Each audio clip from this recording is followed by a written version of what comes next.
विद्यालय का ये स्थिति क्यों है? मैम ये कब से स्थिति ऐसा है और कभी से हम लोग जितने सारे टीचर आए हैं इसमें सुधार के लिए काफ़ी प्रयास किए हैं, कई जगह आवेदन दिए। क्या बनना चाहते हैं? टीचर। टीचर बनना चाहते हैं। विद्यालय का छत है ही नहीं, खपड़ा है और वो भी टूटा हुआ। दोस्तों, आप बिहार में सरकारी विद्यालय तो बहुत सारे देखे होंगे, लेकिन आज मैं आप सभी को एक ऐसे अजूबे सरकारी विद्यालय पर लेकर आई हूँ जिस सरकारी विद्यालय को देखकर आपकी आंखें भर आएगी। एक ऐसा विद्यालय है जो विद्यालय कब गिर जाए बच्चे के सर पर, टीचर के सर पर, ये कहना मुश्किल है। अभी मैं उत्क्रमित मध्य विद्यालय तारा धमौन में हूँ और ये विद्यालय को थोड़ा सा दिखाइए। सच में अजूबा, अद्भुत कह सकते हैं, क्योंकि बच्चा इस विद्यालय में पढ़ता है जिस विद्यालय में हम मवेशी को नहीं बांध सकते हैं, क्योंकि बारिश का मौसम है, कब बारिश होगा और लोग सोचेंगे मेरा मवेशी भीग जाएगा। लेकिन यहाँ पर बहुत सारे नन्हे मुन्ने बच्चे हैं जो अपना भविष्य बनाने के लिए इस टूटा हुआ सरकारी विद्यालय में पढ़ने के लिए आते हैं और आईपीएस ऑफिसर, डॉक्टर, इंजीनियर बनने के लिए इस टूटे हुए विद्यालय में पढ़ने आते हैं। आखिर ये क्यों टूटा है ये मुझे नहीं पता, लेकिन यहाँ के शिक्षक बताएंगे। और बच्चे इस विद्यालय में पढ़ते हैं, इस क्लासरूम में पढ़ते हैं, बहुत सारे बच्चे हैं, बहुत सारे सपने देखते हुए इस विद्यालय में पढ़ने आते होंगे, लेकिन ये विद्यालय का छत नहीं है, खपड़ा है ये। और ये खपड़ा कब गिर जाएगा इसका कहना मुश्किल है। कौन से क्लास में पढ़ती है? 7 क्लास में। 7 क्लास में। डर नहीं लगता है ये कब गिर जाएगा? इतना टूटा फूटा है। डर लगता है। डर लगता है। कब से पढ़ रही हो?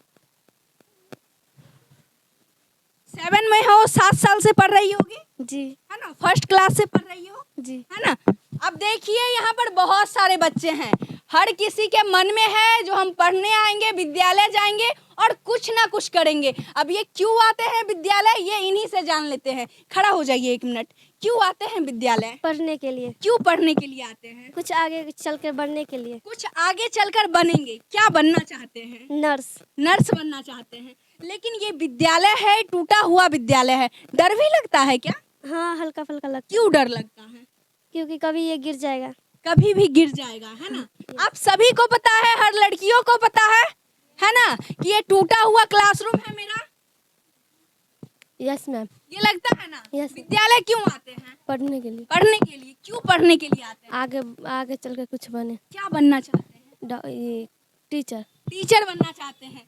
अब देखिए बहुत सारे टीचर यहाँ पर हैं जो ये सभी बच्चे को पढ़ाते हैं। और ये लड़की है, क्या नाम है आपका? साबरीन खातून। साबरीन खातून है और ये टीचर बड़ी होकर भविष्य में टीचर बनना चाहती हैं।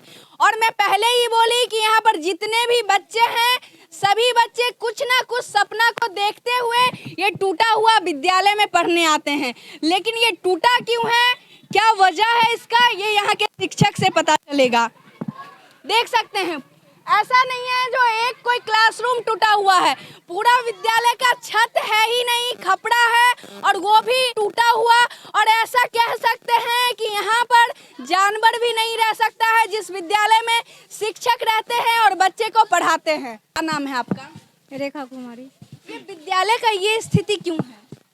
मैम ये कब से स्थिति ऐसा है और कभी से हम लोग जितने सारे टीचर आए हैं इसमें सुधार के लिए काफ़ी प्रयास किए हैं, कई जगह आवेदन दिए हैं, मांग भी किए हैं, लेकिन अभी तक कोई सुनवाई यहाँ नहीं हुआ है।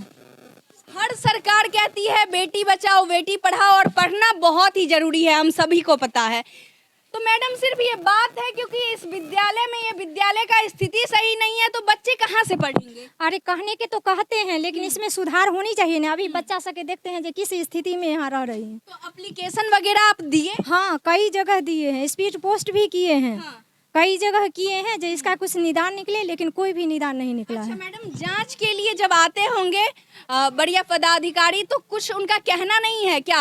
अरे उनका कहना है, उनको हम लोग बताते भी हैं सारी स्थिति। जितने सारे बच्चे हैं 473 इसमें बच्चा भी है। अच्छा, तो कैसे बैठते होंगे बच्चे? कितना कठिनाई से बैठता है। बीच में देखते हैं जो सड़क के किनारे बच्चा ऊंचा जब जाता है तो कितना दुर्घटना का भी डर रहता है। उनके विषय में भी बताते हैं तो वो लोग बोलते हैं अच्छा ठीक है, हो जाएगा आश्वासन मिलता है, लेकिन होता नहीं है। मतलब सिर्फ आश्वासन मिलके ही रह जाता है। कब से ऐसा चलता आ रहा है और कब से बच्चे इसी हालत में पढ़ रहे हैं? लगभग 20 साल से चल रहा है ऐसा। मतलब 15-20 साल से यही स्थिति में बच्चे पढ़ते जी हैं। जी यही और हर बच्चे कुछ ना कुछ सपना देखते हुए आते होंगे इस विद्यालय में। बच्चा तो सपना देखे और ही कहीं ना कहीं हर शिक्षक शिक्षिका यही चाहते हैं जो बच्चे को कुछ ना कुछ ज्ञान दे। ज्ञान दे, सही लेकिन इस स्थिति में कैसे ज्ञान देते होंगे, क्योंकि बारिश का मौसम है, सभी को पता है जब बारिश आती होगी कि कोई मवेशी भी इसमें बांधने से डरेगा। जी बिल्कुल सही बात है। लेकिन पेरेंट्स अपने बच्चे को भेजते हैं इस विद्यालय में पढ़ने के लिए और आप लोग पढ़ाते हैं। मैं भी पढ़ाती हूँ, सारे टीचर भी पढ़ाते हैं, पेरेंट्स भी अपना बच्चा के उज्जवल भविष्य के लिए मजबूरी में भेज रहे हैं। आखिर उनको भी तो कोई ऐसा है ही नहीं, हम लोग भी चाह के भी नहीं कर पाते हैं, ये तो वहाँ से करेंगे, लेकिन वो लोग कर नहीं पाते हैं, मजबूरी में सारे आदमी मजबूर हो के भेजते हैं सारे बच्चे को। हम लोग भी जिसमें है उसी में पढ़ाते हैं। मतलब प्रयास कर कर के थक चुके हैं, ऐसा कह सकते हैं। जी जी हम प्रयास तो काफी किया गया है, फिर भी कुछ नहीं हुआ। कुछ भी नहीं हुआ। अब देखिए यहाँ पर ढेर सारे बच्चे हैं। विकास के पैसा जो आता है हम लोग को, उस पैसा से ये सब करकट बच्चा को छत्र छाया बैठने के लिए ये व्यवस्था किए हैं, न कि विभाग से कुछ आया है।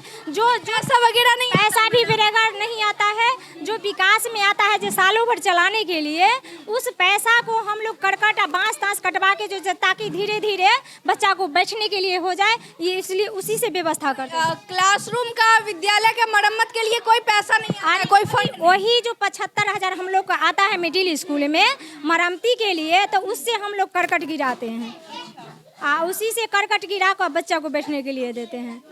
क्या करें हम लोग, आप ही बताइए। बड़ा अफसोस लग रहा है कहते हुए, और शर्म आ रहा है कि हमारे बिहार का ये सरकारी विद्यालय है और इसी विद्यालय में बहुत सारे बच्चे आते हैं अपना भविष्य बनाने के लिए, अपने सपने को साकार करने के लिए। लेकिन क्या फायदा जब बच्चे का जान ही सुरक्षित नहीं रह पाएगा, क्योंकि ये कब गिर जाएगा ये कहना मुश्किल है। सुबह गिरेगा, शाम गिरेगा, रात में गिरेगा, कब गिर जाएगा ये कहना मुश्किल है। लेकिन सिर्फ कहने की बात होती है कि बच्चे को पढ़ाया जाए, शिक्षा दिया जाए। सबसे पहले तो इस विद्यालय को सुधारने का प्रयास किया जाना चाहिए। जो बच्चे नन्हे मुन्ने बच्चे आते हैं और इस क्लासरूम में बैठकर पढ़ते हैं, और सिर्फ बच्चे ही नहीं, यहाँ पर शिक्षक शिक्षिका सब आती हैं और सब आते हैं और पढ़ाते हैं। कम से कम इस हालात को सुधारिए पहले, तब पढ़ाने की बात की जाए।